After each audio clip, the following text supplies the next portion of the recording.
Halo, Assalamualaikum warahmatullahi wabarakatuh. Para mahasiswa, selamat datang di mata kuliah akuntansi dasar dan pada kesempatan kali ini saya akan menjelaskan mengenai akuntansi investasi dan merupakan bagian dari materi di akuntansi dasar. Saya sendiri, Nofri Suhardianto. Selamat menyaksikan materi berikutnya. Oke, investasi adalah penggunaan kas atau sumber daya untuk dikelola dan menghasilkan keuntungan. Keuntungan bagi perusahaan. Ada tiga jenis atau tiga bentuk investasi. Yang pertama, perusahaan bisa membeli aset tetap, kemudian menggunakan aset tetap itu untuk membuat produk dan atau jasa, kemudian menjual produk dan jasanya sehingga menciptakan laba. Jadi membeli aset tetap juga merupakan satu bagian dari aktivitas investasi. Yang kedua adalah membeli obligasi. Surat obligasi perusahaan lain dibeli oleh perusahaan untuk diperoleh atau untuk dinikmati pendapatan bunganya, dan jika obligasi tersebut dijual di pasar modal bisa mendapatkan keuntungan. Yang ketiga, membeli saham perusahaan lain, dan dengan membeli saham, dengan memiliki saham perusahaan lain, suatu perusahaan, investor bisa mendapatkan pendapatan dividen maupun keuntungan jika dijual. Dan pada kesempatan kali ini kita hanya akan berfokus pada dua yang terakhir, yaitu investasi pada instrumen obligasi maupun investasi pada saham perusahaan.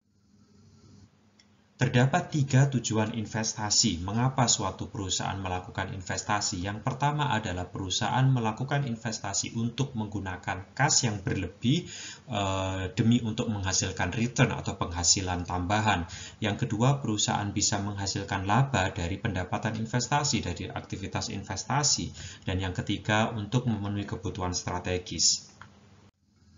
Tujuan yang pertama yaitu menggunakan kas yang berlebih untuk menghasilkan return. Perusahaan memiliki sejumlah kas, dan dari sejumlah kas tersebut ada yang dipakai untuk operasional perusahaan, misalkan untuk membayar utang, membeli persediaan, membayar berbagai macam biaya operasional perusahaan. Dan jika masih ada kas yang berlebih, maka kas itu bisa digunakan untuk investasi demi menghasilkan return dan menambah pundi-pundi kas perusahaan. Tujuan investasi yang kedua bagi sebagian besar perusahaan adalah untuk menghasilkan laba dari pendapatan investasi, dan ini biasanya dilakukan oleh perusahaan di industri jasa keuangan, misalkan pada perusahaan perbankan, asuransi, dan sejenisnya.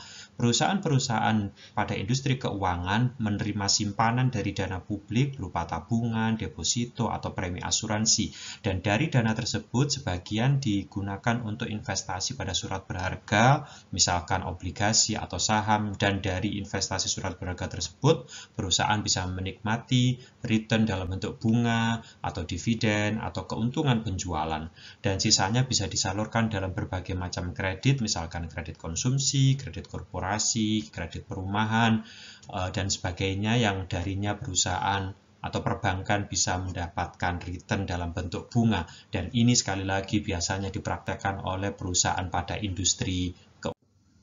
Tujuan investasi yang ketiga adalah untuk memenuhi kebutuhan strategis, yaitu perusahaan ingin menguasai pasar tertentu, menguasai produk tertentu. Misalnya, Danone, sebuah perusahaan F&B besar di Prancis, melihat di Indonesia ada sebuah perusahaan air mineral yang cukup ternama yaitu Aqua, lalu kemudian Danone membeli Aqua, sehingga sekarang kita melihat di pasar ada Aqua Danone yang kita konsumsi sehari-hari.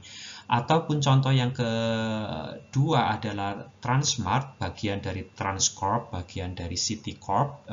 Di sana ada Trans TV, ada Trans 7, ada Transmart, sebuah lini retail dari Transcorp. Transmart membeli Carrefour, kemudian sekarang mendirikan gerai-gerai supermarket dengan merek Transmart Carrefour. Seperti yang saya sampaikan di awal tadi, kita akan berfokus pada investasi pada obligasi maupun investasi pada saham. Sebagai ilustrasi untuk investasi pada obligasi, negara Republik Indonesia mengeluarkan obligasi Republik Indonesia atau obligasi negara retail, dan perusahaan siapapun bisa membeli obligasi tersebut. Tentu perusahaan membayar sejumlah uang kepada negara seharga atau senilai harga pasar dari obligasi tersebut. Dan sebagai konsekuensinya, perusahaan sebagai kreditor mendapatkan pembayaran dalam bentuk bunga atau kupon setiap periodik, misalkan setahun sekali, dan pada akhir masa obligasi, pada akhir tenor obligasi, perusahaan akan mendapat pembayaran pokok obligasi. Sehingga kita bisa lihat dari sini bahwa perusahaan menikmati bunga kupon maupun pada akhirnya nanti perusahaan akan mendapat pengembalian pokok obligasi. Kita sekarang akan bicara mengenai akuntansi untuk investasi pada obligasi, dan kita pada mata kuliah ini akuntansi dasar menggunakan asumsi bahwa investor akan memegang obligasi yang diinvestasikannya sampai jatuh tempo, sehingga tidak ada kemungkinan untuk diperdagangkan. Jadi sifat investasinya adalah dipegang sampai jatuh tempo. Masih menggunakan ilustrasi sebelumnya, negara Republik Indonesia menerbitkan obligasi misalkan ORI yang memiliki nilai nominal 10 juta, misal kupon atau bunga periodiknya adalah 6% yang dibayar setiap 1 Januari, dan pada saat itu harga pasar obligasi adalah 98, yang artinya 98% dari 10 juta. Jatuh temponya adalah 5 tahun, dan pada 1 Januari 2019 sebuah perusahaan membeli obligasi tersebut dengan membayarkan pada harga pasar, dan harga pasar pada saat itu adalah 98% atau 9,8 juta. Dan nanti pada konsekuensinya perusahaan akan menerima kupon ataupun bunga dari negara gitu, dari Republik Indonesia. Nah, pada 1 Januari dicatatlah jurnal oleh perusahaan debit bertambah investasi obligasi sebesar harga pasarnya yaitu 9,8 juta, dan perusahaan mengeluarkan kas sebesar 9,8 juta. Saya pikir ini sudah sangat jelas, sangat mudah. Berikutnya, perusahaan sudah memberikan dana 9,8 juta kepada negara, dan selama 1 tahun 2019 perusahaan sudah dalam tanda kutip menyewakan uang kepada negara. Menyewakan uang kepada negara tentu bisa mendapat kompensasi dalam bentuk misalkan bunga. Namun karena bunga dibayarkan setiap Januari, setiap 1 Januari, maka bunga pada tahun 2019 akan dibayar nanti pada 1 Januari 2020. Nah, namun demikian untuk pendapatan bunga sudah bisa diakui karena perusahaan sudah memberikan jasa selama 1 tahun penuh, mulai 1 Januari sampai 31 Desember 2019, perusahaan sudah meminjamkan dana kepada negara. Oleh sebab itu, perusahaan berhak mengakui pendapatan bunga, namun masih belum diterima kasnya, dengan cara mencatat debit piutang bunga dan kredit pendapatan bunga sebesar 6% dari 10 juta atau 60.000. Nah, seperti kita tadi sudah catat di awal bahwa investasi dicatat pada harga pembeliannya yaitu 9,8 juta. Namun demikian nilai obligasi, nilai nominal obligasi adalah 10 juta. Nah, sehingga ada selisih antara 10 juta nilai nominal obligasi dengan harga pasar 9,8 juta. Dan kita harus melakukan administrasi terhadap selisihnya ini yang kita sebut dengan diskon. Kenapa disebut diskon? Karena perusahaan membeli dengan harga lebih murah daripada nilai nominalnya. Dan untuk diskon 200.000 ini, perusahaan harus mengamortisasinya selama 5 tahun. Sehingga pada 1 Januari 2019, 1 Januari pada saat pembelian obligasi dilaporkan sebesar 9,8 juta, nah kemudian diamortisasi selama 1 tahun, maka 1 Januari 2020 obligasi menjadi 9,84 juta. Naik nilainya di bawah nilai 9,8 juta, pelan-pelan akan dibawa ke nilai 10 juta. So, pada 1 Januari 2020 menjadi 9,8 juta, 1 Januari 2021 menjadi 9,88 juta, 1 Januari 2022 menjadi 9,92 juta, 1 Januari 2003 menjadi 9,96 juta, dan pada 1 Januari 2024 pada saat obligasi jatuh tempo sempurna nilainya 10 juta. Proses amortisasi ini dilakukan setiap tahun sepanjang 5 tahun.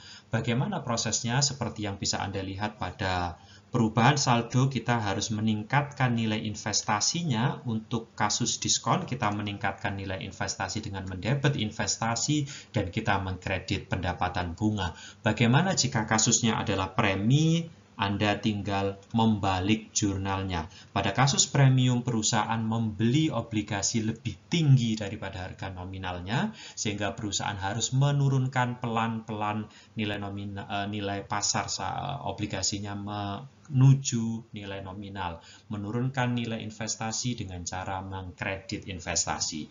Itu kalau kita berhadapan dengan kasus premium. Pada kesempatan kali ini kita menghandle kasus diskon. Nah, tadi kita sudah mencatat adanya piutang bunga yang dicatat pada 31 Desember 2019. Nah, apa yang perlu kita lakukan pada 1 Januari 2020? Tentu menerima pembayaran kas. Pada 1 Januari 2020, negara akan membayarkan kupon atau bunga kepada perusahaan, dan oleh sebab itu perusahaan akan mencatat dengan cara menerima kas, mendebit kas dengan mengkredit piutang bunga yang sudah diakui pada 31 Desember 2019. Untuk merecap, kita akan lihat semua jurnalnya. Pada 1 Januari dilakukan pembelian investasi, kemudian 31 Desember ada pengakuan pendapatan bunga, selain ada amortisasi diskon yang juga dilakukan pada 31 Desember 2019, dan pada 1 Januari diterima pembayaran bunga. Nah, saudara sekalian, jurnal ini akan berulang-ulang dicatat sampai jatuh tempo 1 Januari 2024, dan pada tepat 1 Januari 2024, perusahaan akan mencatat pembayaran bunga, penerimaan bunga dari negara dengan mendebit kas dan mengkredit piutang bunga, serta menerima pelunasan pokok obligasi dengan cara mendebit kas dan mengkredit investasi obligasi. Nah, bagaimana jika perusahaan menjual obligasinya sebelum jatuh tempo karena desakan kebutuhan kas, ya? Karena kebutuhan kas, perusahaan bisa menjual investasi obligasi sebelum jatuh tempo. Sebagai contoh, pada 1 Januari 2022 perusahaan menjual investasi obligasinya pada harga 99 atau berarti 99% dari 10 juta.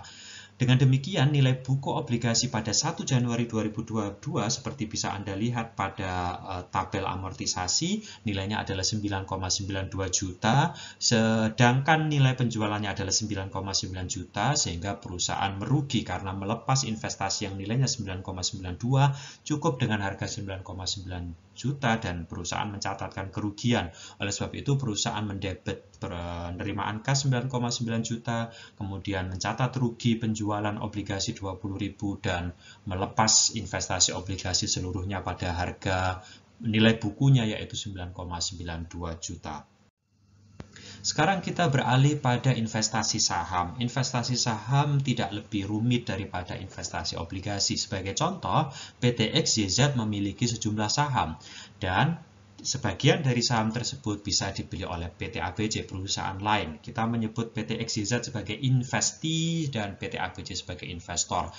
PT ABC akan membayar sejumlah kas atau sejumlah aset kepada PT XYZ, misalkan senilai harga pasar dari saham tersebut. Dan sebagai kompensasinya nanti PT XYZ akan memberikan dividen, bisa setiap tahun atau kapanpun PT XYZ membagikan dividennya. Nah, investasi saham ada beberapa jenis. Untuk yang pertama, kita asumsikan investasi saham yang dilakukan PT ABC hanya sedikit, yaitu sebesar 20%. Jadi, PT XYZ memiliki 100% modal. Dari 100% modal itu, PT ABC membeli saham PT XYZ pada jumlah yang sedikit, misalkan kurang dari 20%. Bisa berapapun kurang dari 20% diasumsikan sedikit, dan dengan demikian PT ABC diasumsikan tidak memiliki pengaruh terhadap PT XYZ. PT ABC tidak bisa mengatur kebijakan-kebijakan yang diambil oleh PT XYZ. Oke. Kita ambil sebuah contoh, misalkan PT XYZ memiliki saham dengan nilai par atau nilai nominal sebesar 100 dan pada saat itu, pada 1 Januari 2019, nilai harga 1 Januari 2020 nilai harga atau nilai pasar dari obligasinya adalah 120 dan pada saat 1 Januari 2020 itu PT ABC membeli 10.000 lembar saham biasa PT XYZ dan itu senilai kurang dari 20% dan dibeli pada harga pasar. Maka pada saat 1 Januari 2020 PT ABC mencatat investasinya dengan cara mendebit investasi saham pada PT XYZ dan mengkredit kas sejumlah 1,2 juta yang diperoleh dari 10.000 lembar dikali 120 harga pasar saham PT XYZ. Selanjutnya pada tengah tahun yaitu 1 Juli 2020, PT ABC menerima dividen Rp50 per lembar saham dari PT XYZ sehingga PT ABC mencatat dengan cara mendebit kas sebesar Rp50 dikali 10.000 lembar saham sehingga 500.000 dan mengkredit pendapatan dividen. Kita lanjutkan ilustrasinya, misal pada 1 Desember 2020 PT ABC menjual 5.000 lembar saham PT XYZ pada harga Rp150 per lembar dan 5.000 lembar ini kurang lebih 50% dari kepemilikan saham PT ABC. Sehingga kita bisa ingat bahwa biaya perolehan Rp120 per lembar, kemudian harga jual yang diperoleh dari penjualan ini adalah Rp150 per lembar, sehingga keuntungan yang bisa dicatatkan adalah Rp30 per lembar. Nah, dari penjualan ini PT ABC bisa mencatat penerimaan kas sebesar Rp750.000 yang diperoleh dari 5.000 lembar dikali Rp150, kemudian investasi sahamnya dilepas sebesar Rp600.000 yang diperoleh dari 5.000 lembar dikali 120 harga perolehan investasi tersebut, lalu kemudian ada keuntungan penjualan investasi sebagai selisihnya dicatat sebesar Rp150.000. Nah, kita ingat PT ABC masih memiliki 5.000 lembar saham PT XYZ yang tersisa. Dan sebagai contoh, pada 31 Desember 2020, harga pasar saham PT XYZ adalah Rp130 per lembar. Kita tahu tadi bahwa harga perolehan atau biaya perolehan saham adalah Rp120 per lembar dan saat ini pada 31 Desember pada saat penyusunan laporan keuangan harga pasarnya adalah Rp130 per lembar. Dengan demikian terdapat keuntungan penilaian sebesar Rp10 per lembar dan untuk keuntungan ini perusahaan bisa mencatatkan perubahan nilai investasi dan laba dengan cara mendebit satu akun yang kita sebut dengan penyesuaian nilai wajar dan mengkredit keuntungan belum terrealisasi atau unrealized gain yang dicatat sebesar Rp50.000 yang diperoleh dari Rp10 per lembar dikali dengan 5.000 lembar saham perusahaan XYZ yang masih dipegang oleh PT ABC. Akun penyesuaian nilai wajar akan dilaporkan sebagai bagian dari total nilai investasi ditambahkan pada total nilai investasi. Kemudian akun keuntungan belum terrealisasi ini bisa masuk ke dalam salah satu dari dua kategori. Salah satu dari dua kategori. Yang pertama, jika saham ini memang aktif diperdagangkan. Jika saham ini memang aktif diperdagangkan, maka keuntungan belum terrealisasi dilaporkan di laporan laba rugi. Namun demikian jika perusahaan memutuskan bahwa saham PT XYZ yang dipegang oleh PT ABC ini tidak secara aktif diperdagangkan, maka keuntungan belum terrealisasi dilaporkan sebagai bagian dari ekuitas. Jadi beda tempatnya karena beda tujuannya. Jika diperdagangkan, keuntungan belum terrealisasi dilaporkan di laporan laba rugi. Jika tidak secara aktif diperdagangkan, keuntungan belum terrealisasi dilaporkan sebagai bagian dari ekuitas.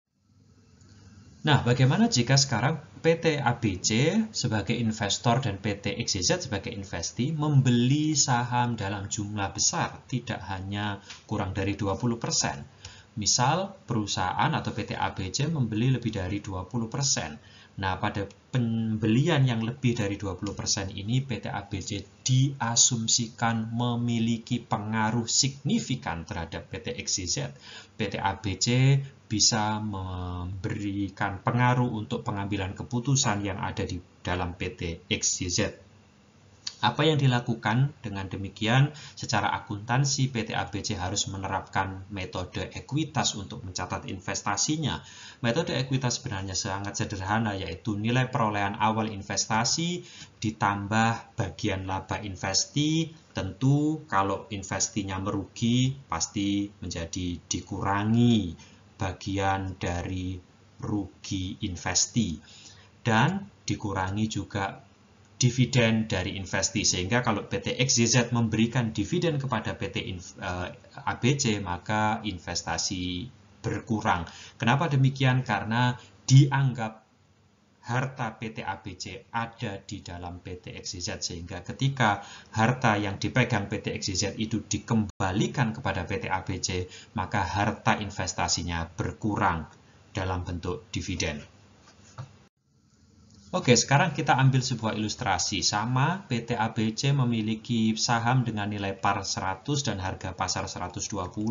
Kemudian pada 1 Januari 2020 PT ABC membeli 10.000 lembar saham biasa PT XYZ, dan 10.000 lembar itu senilai dengan 25% modal PT XYZ. Oke, dan itu dilakukan atau dibeli pada harga pasar. Maka pada saat itu pencatatannya sangat sederhana. Jurnal dicatat dengan mendebet investasi saham PT XYZ dan kredit kas sebesar 1,2 juta. 1,2 juta diperoleh dari 10.000 lembar dikali dengan 120 rupiah.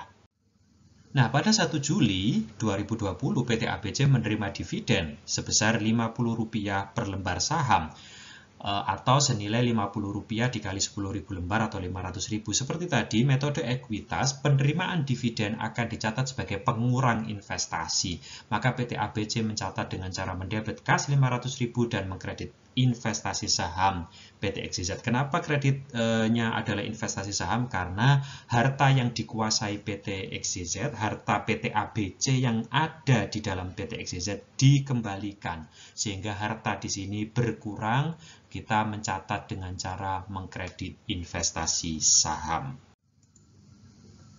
Nah, kemudian pada 31 Desember 2020, PT XYZ dicatat melaporkan laba sebesar 20 juta. PT XYZ yang kerja, PT XYZ mencatatkan laba 20 juta. Apa hubungannya dengan PT ABC? Sekali lagi, karena kita anggap harta PT ABC ada di dalam PT XYZ, maka ketika PT XYZ melaporkan laba, maka PT ABC berhak mengakui bagian dari laba tersebut, pertumbuhan harta PT ABC yang dikelola oleh PT XYZ. Dengan demikian, kepemilikan saham PT ABC di PT XYZ adalah 25%, maka jika laba PT XYZ adalah 20 juta, bagian laba yang bisa dinikmati PT ABC adalah 4 juta. Oleh sebab itu, PT ABC mencatat debit investasi saham sebesar 4 juta dan kredit pendapatan dari XYZ sebesar 4 juta. Pendapatan ini dilaporkan sebagai bagian dari laporan laba rugi. Itulah saudara sekalian sekilas mengenai akuntansi investasi, dan ini masih sangat permukaan, masih sangat brief, masih sangat ringkas. Anda saya harapkan untuk membaca buku, membaca PowerPoint, mengerjakan latihan soal, ikuti kuliah online dan bertanya kepada dosen yang mengajar, serta mengerjakan semua aktivitas belajar Anda. Selamat belajar, sampai ketemu lagi di lain waktu. Assalamualaikum warahmatullahi wabarakatuh.